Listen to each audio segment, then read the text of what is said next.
আসসালামু আলাইকুম বন্ধুরা, আজকে বাজার করতে গিয়েছিলাম। বাজার থেকে কি কি নিয়ে আসছি সেগুলি আপনাদের সঙ্গে শেয়ার করব।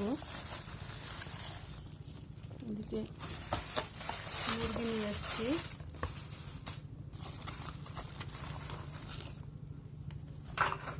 কাঁচা সবজি আনছি, বরবটি,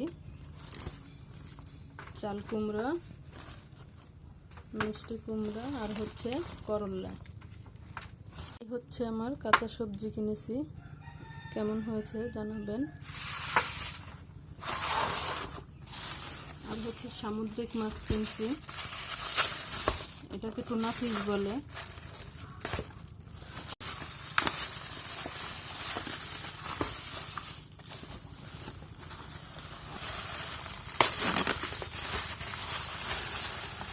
এগুলো হচ্ছে তেলাপিয়া মাছ আর হচ্ছে একটা পাঙ্গাস কিনেছি।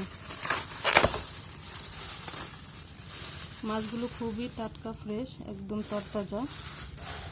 এখন এগুলোকে কেটে পিস পিস করে ফ্রিজে রেখে দেবো।